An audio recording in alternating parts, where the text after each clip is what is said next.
Paz para todos.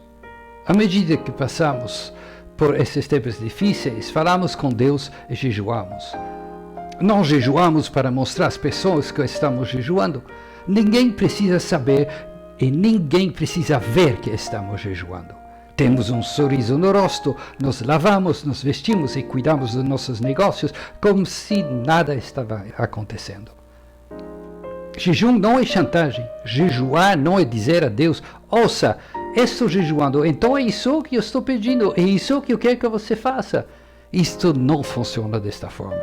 Jejuar é dizer a Deus que levo a sério para qual estou orando. Estou falando sério sobre querendo servi-lo? Estou falando sério sobre morar com você? O que eu quero fazer é servi-lo, é fazer o que você quer que eu faça e obedecer. É por isso que jejuamos, para mostrar a Deus que estamos prontos para fazer coisas para Ele. É por isso que jejuamos. Outra questão relevante é sobre esses tempos difíceis durante os quais não podemos nos reunir para adorar e orar. Então nós apenas louvamos e oramos em nossas casas. Mas temos em união, em unidade com os membros da nossa igreja por meio de reuniões virtuais. Não importa se estamos à distância, o fato é que participamos e concordamos com tudo o que é falado nas orações. Nesse tempo, por causa desta unidade, Deus vê que está acontecendo e responde. Deus nos faz pensar: o que está acontecendo?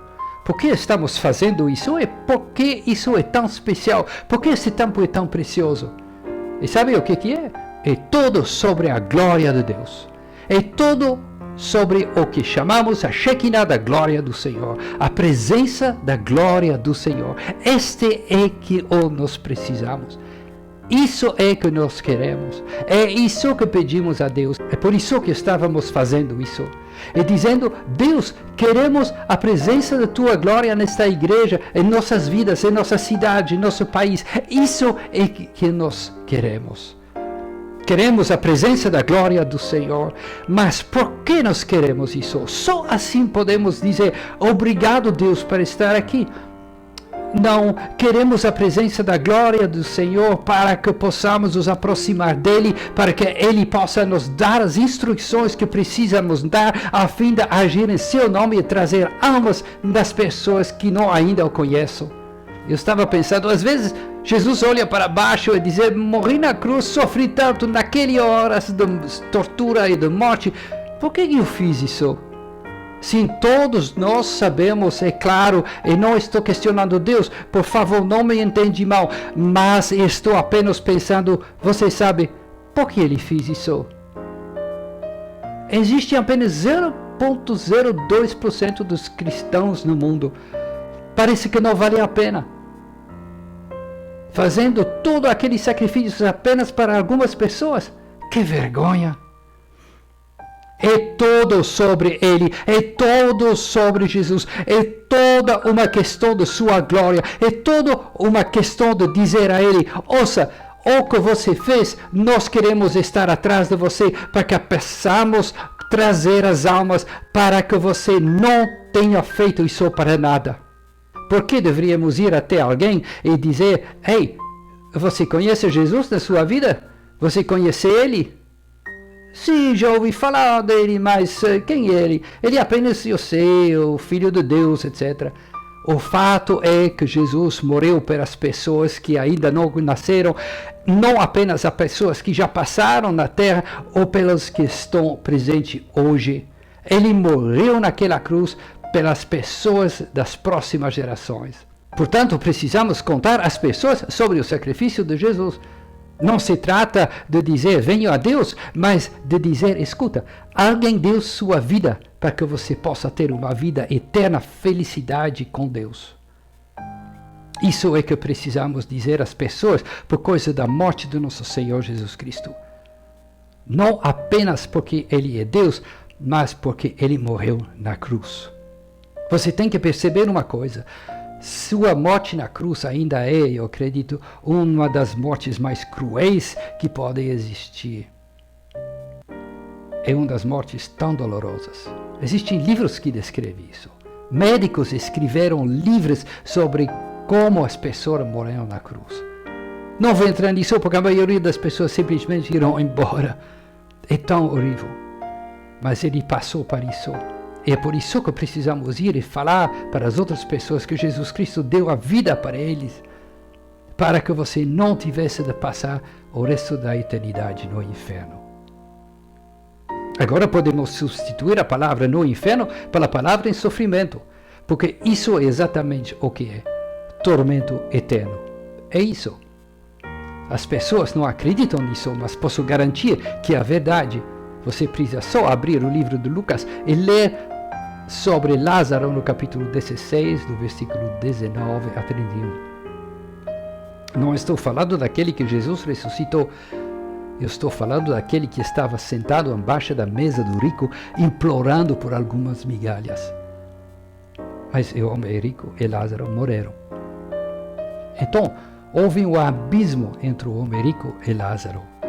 E esse abismo é um abismo físico, que não pode ser cruzado nem em uma direção, nem na outra, diz a Bíblia. Não estou inventando nada, estou escrito na palavra de Deus.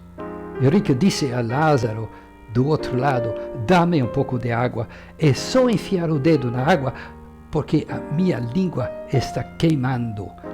Não aguento mais. Então sabemos que existe tormento no inferno. E cada pessoa que não aceita Jesus como seu Salvador vai acabar naquele lugar. É por isso que precisamos contar a todos sobre o sacrifício de Jesus. É por isso que nós estamos jejuando. Porque precisamos de forças, precisamos do apoio de Deus. Porque lembra-se de uma coisa, Deus quer que nós trabalhamos com Ele, no sentido que Ele quer que nós andamos para Ele na terra e falamos para Ele. Deus pode fazer tudo sem nós, mas aqui na terra Ele quer que façamos seu trabalho. Ele precisa que falamos com as pessoas. É por isso que estamos jejuando. É muito importante entender isso. Como vamos saber disso? Como vamos saber o que Deus quer de mim? Então você começa a ler a Bíblia e se despera com passagens que dizem algo como: não sabeis vós que sois o templo de Deus? Não estou mudando de assunto, mas é importante chegar a este ponto aqui, porque quero que você entenda o que é o templo de Deus. Porque uma vez que você entender isso, muitas coisas podem acontecer na sua vida, então você pode trabalhar para Deus, para conquistar as almas que estão perdidas. Precisamos perceber que somos o templo de Deus. Mas que é o mais importante entender é que havia 3 partes no templo de Deus. Primeira tinha o tabernáculo. Deus realmente deu as instruções de como construir o tabernáculo. Ele deu todas as instruções, cada detalhe, até o menor prego que deveria ser colocado ali. Ele estava dizendo a eles o tipo do prego, o comprimento do prego, a qualidade do prego, do que material deveria ser feito. A cor das cortinas, tudo. E acerca de muitos capítulos na Bíblia sobre o tabernáculo. Essa é a importância que Deus deu a isso. E então, é claro, o que ele disse primeiro foi: me farão um santuário e habitarei no meio deles. Eu não posso simplesmente correr assim, eu quero minha casa. Então ele disse: é onde eu estarei. É lá que vou morar, no Santo dos Santos. Então vai haver um lugar, o lugar sagrado, onde os sacerdotes irão ministrar para Deus. Eles não têm permissão para entrar no Santo dos Santos, exceto por uma vez por ano. E cuidado, eles estavam presos como a corda e sinos, para que no caso que ele ter pecado e feito alguma coisa errada, ele morresse instantaneamente e que as pessoas pudessem tirá-lo de lá. Esse era o lugar santo onde eles ministrariam. Depois havia o pátio externo que ficava ao redor da tenda. Agora o pátio externo era um lugar onde os sacrifícios aconteciam. É onde todos os animais foram abatidos e queimados para os diferentes tipos de sacrifícios. Também era um lugar onde qualquer pessoa podia ir. Todos não podiam entrar no lugar santo, mas podiam ir, se quisessem, no pátio externo. Nesse tempo, Deus disse: estou um pouco cansado de viver em uma tenda. Você construiu uma casa para você, agora eu quero a minha própria casa também. Você vai fazer isso para mim. E então, finalmente, Davi começou juntando todos os materiais, mas Deus disse: não, seu filho vai fazer isso. Esse foi o rei Salomão. Ele irá construir o templo do Senhor em Jerusalém, e ele quem irá construir o templo. Mas o templo teria o mesmo desenho do tabernáculo. Você tinha o pátio externo, onde todos podiam ir, adorar e orar, trazer suas ofertas e seus sacrifícios. Você tinha o lugar santo, onde o sacerdote ministrava, exatamente como no tabernáculo. E Deus habitou no Santo dos Santos. E diz muito claramente a Bíblia: e acabando Salomão de orar, desceu fogo do céu e consumiu o holocausto e os sacrifícios, e a glória do Senhor encheu a casa. Quando Salomão acabou de orar, significa que ele tinha orado antes. É muito significativo para nós, porque como Deus vai responder às nossas orações, como Ele vai manifestar a sua glória, encher a casa com a sua glória se não oramos. É por isso que oramos. Porque se quisermos a Shekinah da sua glória neste lugar, precisamos orar. E é por isso que estamos orando. E no Santo dos Santos, a glória de Deus estava lá. E houve ocasiões em que esta glória foi embora. Apenas leia a sua Bíblia. Agora quero passar para o templo do Senhor que somos. Veja como nosso corpo é construído, como Deus nos criou. Ele criou um corpo masculino e feminino. Estou falando da humanidade aqui, é o ser humano. O corpo foi criado, que é, na verdade, o pátio externo. O corpo pode ser visto por qualquer pessoa. Todos podem ver o que estamos fazendo. Este é o pátio externo. Deus nos deu também uma alma, onde estão nossas emoções, nossa mente e nossa vontade. E aí que muitas coisas acontecem. Este é o lugar santo. É o equivalente do lugar santo do tabernáculo. E então Deus nos deu algo mais que os animais não têm. Ele nos deu um espírito. E este espírito é lá que Deus deveria habitar. Eu digo especificamente, deveria, porque para nós ele mora lá, mas para muitas pessoas ele não ainda está lá. Esse é nosso espírito. Este espírito é equivalente no Santo dos Santos. Deve ser assim. Caso contrário, Deus não poderia habitar aí. É o lugar onde Deus coloca sua glória dentro de nós. Dentro de nós temos a presença da glória do Senhor. O Espírito Santo, ele está lá conosco, dentro do nosso espírito, no Santo dos Santos. Só quero destacar uma coisa. O Espírito tem 3 funções, das quais as 2 principais são adorar a Deus e comunicar-se com Ele. É no Espírito que isto acontece. É por isso que a Bíblia diz que devemos adorar em verdade e em Espírito. Deixe-me explicar outra coisa para vocês. No Jardim de Éden é onde Deus colocou Adão e Eva. E eles estavam andando no Espírito. Tudo o que eles estavam fazendo estava no Espírito. O Espírito dizia à alma: essas são as instruções que você está recebendo de mim. E isso é que quero fazer. E então a alma faz o plano e dá o plano e as instruções ao corpo para executar o que o Espírito lhe disse. Você entende isso? Agora, quando o pecado entrou, quando Eva pecou e Adão pecou, essa conexão entre o Espírito e a alma foi quebrada. E então as atividades do ser humano, a partir de então, passaram a ser controladas pela alma. E eram as emoções assumindo, e a vontade do homem assumindo, e era a sua mente que estava cobiçando as coisas, e era a alma que estava controlando o corpo. Então Jesus apareceu. Ele sacrificou sua vida e o que ele estava realmente fazendo era reconectar aquele espírito àquela alma para todos. Essa foi a missão de Jesus. Portanto, agora podemos dizer que nossa alma, se não fôssemos cristãos da alma, mas cristãos espirituais, obedece novamente ao Espírito. O Espírito está onde está sua consciência, sua intuição. Essas coisas estão aí em comunhão com Deus. Esses são os diferentes elementos do Espírito. O que acontece? Cada vez que você faz alguma coisa, você pode sentir, isso não é certo, isso é sua consciência, é seu Espírito guiando você.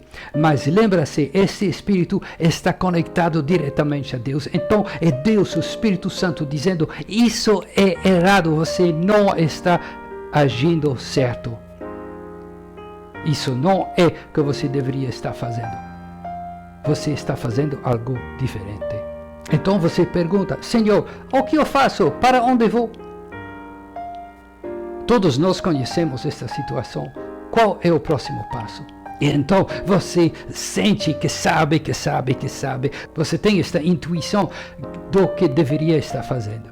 É o seu espírito falando com sua alma, dizendo que é isso que deveria estar fazendo. E então você tem a comunhão. A comunhão, você sabe o que é isso? É adoração. Isso é comunhão, porque Deus vive no meio dos louvores e da adoração. Se você louvar e adorar nosso Deus, você o ouvirá. Se você apenas se comunicar com Ele dizendo, Senhor, eu preciso disso ou daquilo, então vamos lá, gaste 90% do seu tempo adorando a Deus e 10% colocando os seus pedidos diante dele e você verá a diferença. Você entende isso? Veja bem, há uma razão qual nós fazemos as coisas. Em obediência, o pastor diz, vamos jejuar. Ok, vamos jejuar. Eu sou o tipo de cara que gosta de saber por que estamos jejuando. Eu sou o tipo de cara que quer uma explicação. Tive dificuldades com meu pai, quando ele não queria me dar uma explicação, dizia apenas, faz o que eu te digo. Mas agora temos a oportunidade, porque Deus está nos levando a descobrir na Bíblia porque estamos fazendo isso. E ele fala com você e diz, isso é o que está acontecendo. Precisamos ter cada pessoa aqui ouvindo para ser um cristão espiritual. Você deve estar absolutamente consciente do seu espírito. Se você não está consciente do seu espírito, não será capaz de trabalhar com Deus. Estar consciente do próprio espírito não é negar tudo mais. Você deve ser consciente do fato que há algo mais que a emoção. Você deve afastar as emoções, afastar sua vontade, afastar sua mente e conectar-se diretamente com Deus. Apenas concentre-se em Deus. Tenha uma imagem em sua mente. Cada um de vocês provavelmente tem uma imagem de Deus. O meu específico para mim. Eu vejo Deus no céu. Não consigo ver seu rosto, mas Ele está sentado em um trono. Quando eu quero falar com Jesus, veja outra coisa. Eu vejo Jesus em uma túnica branca, sentado sobre um cavalo branco sobre uma mar vermelha. É assim que eu falo com Jesus. É assim que eu vejo. Isso é que você precisa ter. Você precisa de ter algum tipo de imagem na qual você pode se apegar, porque somos seres humanos. Depois de ter isso, é mais fácil falar com Deus. Mantenha esta imagem aí, então você pode falar com Ele, adorá-lo e louvá-lo. Então, quando chegar a hora de realmente perguntar a Ele sobre as coisas, tudo fluirá. Fluirá porque na maioria das vezes você não está pedindo, mas pensando nele. Gasta mais tempo em agradecimento do que em pedidos. É tão importante. As pessoas não percebem o quão importante o agradecimento. Pode ser para as menores coisas, ou por um copo de água, para a mão que o preparou. Obrigado, Senhor. Por tudo devemos ser gratos. E então, é claro, por causa desta gratidão, estamos mostrando que o amamos. Só podemos ser gratos para alguém que amamos. Não deveríamos ser gratos aos nossos inimigos. Devemos, porque Jesus nos diz para amá-los. Não se trata de pedir a Deus o tempo todo. Queremos que a igreja cresça. Pensa nisso, a igreja precisa de crescer. De que forma deve crescer? Devemos recolher as almas. A igreja deve ser preenchida. não com pessoas cristãs. Não queremos pessoas de outras igrejas. Isso não é que Deus deseja. Ele quer que a gente vá para nosso local de trabalho, no supermercado, na praça da cidade e diga para as pessoas: venham. Agora, quem vai fazer isso? Ficar no meio da praça e dizer: venha para a nossa igreja. Eu não acho que alguém veria. Apenas a mera menção da palavra igreja os desencorajaria. As pessoas odeiam a palavra igreja. Existem tantas religiões que eles não querem ouvir falar de nenhuma delas. Mas há apenas um Deus, um Jesus. Há apenas um que morreu para eles. Então, por que devemos falar sobre a igreja? Vamos falar sobre Jesus. Venha conhecer Jesus. Ele já chegou? Não. Você sabe por que estou dizendo essas coisas? Porque a glória do Senhor vive em seu Espírito. O Santo do Santo está no Espírito. Agora, o que aconteça quando você tem a glória do Senhor, que brilha tanto que você não consegue esconder, todo mundo vai ver isso. Quando você andar por aí, as pessoas verão a glória do Senhor através de você. As pessoas verão que você está brilhando. Lembra-se que o Jesus disse que você é o sal da terra. E disse: você é a luz. Nós estamos brilhando. Deve acontecer que você brilha muito na sua vida, porque o que acontece no Espírito se reflete no corpo e todos podem ver. As pessoas ficarão intrigadas e eu quero que as pessoas fiquem intrigadas. Eu perguntei a Deus esta semana, eu quero que as pessoas fiquem intrigados comigo. Eu quero que eles perguntem o que está acontecendo. Por quê? Porque ele tem algo que eu não tenho. A única resposta é: se você quer saber, siga-me. Eu nem falaria sobre Jesus, eu nem falaria sobre ele. Eu diria apenas: venha, siga-me e traga ele para a igreja no domingo. A outra coisa é você. Agora, por que queremos a glória de Deus na igreja? Pois da mesma forma vai brilhar através do nosso corpo, vai brilhar em todo o edifício e para fora do edifício, e as pessoas ficarão intrigadas com o que está acontecendo dentro do edifício.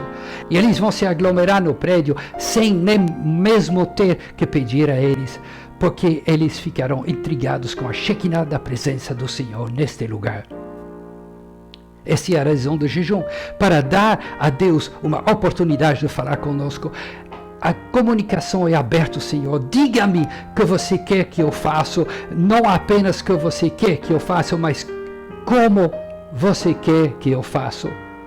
Todos devem trazer almas. É disso que precisamos. Isso é que você sente quando você jejua e ora. Deus te diz coisas. Ele nos permite saber sua vontade. É a hora de a congregação se levantar e fazer a obra de ganhar as almas, da mesma forma que toda a congregação de Israel construiu o tabernáculo todos juntos. Além do fruto do Espírito mencionado em Gálatas 5, versículo 22 e 23, existe um fruto de crescimento natural. Se você não produzir frutos, será cortado por Deus. Assim como Jesus viu a figueira não produzindo nenhum fruto. Ele disse para a árvore: você nunca mais dará fruto. É isso, sendo cortado. Se Deus o chamou para trazer apenas uma alma para a igreja, é isso que você precisa fazer. Mas trabalhe nesta alma. Para fazer isso, você deve limpar sua vida. Limpe a bagunça em suas vidas, porque a única maneira de que o Deus Santo estar lá é que você seja limpo. Precisamos olhar para nós mesmos e pedir a Deus que nos perdoe. Precisamos fazer isso 24 horas por dia, porque estamos pecando o tempo todo. Mantenha-se limpo, santo, é isso que significa. Você está separado, mantenha-se limpo, porque é onde Deus vai morar. Se você não estiver limpo, Deus não estará lá em você, não poderá brilhar. Certifique-se de estar limpo em todo tempo. O jejum é difícil. O corpo não quis participar. Devemos sacrificar. O sacrifício só poderá acontecer no corpo. Isso não acontece no espírito ou na alma. O sacrifício de Jesus aconteceu no seu corpo. comprometemos a fazer isso. Por isso, tenha absoluta certeza que nós podemos nos aproximar de Deus. Oração e jejum. A presença da glória do Senhor. É isso que ansiamos. Deve acontecer no Espírito. É por isso que devemos orar pela presença de sua glória em seu Espírito. É a única coisa que nos fará seguir em frente. Quando você está em sua presença, você está sob sua proteção, sob as asas do Todo-Poderoso. Então nada pode dar errado. Sede corajosos e que Deus abençoe a todos.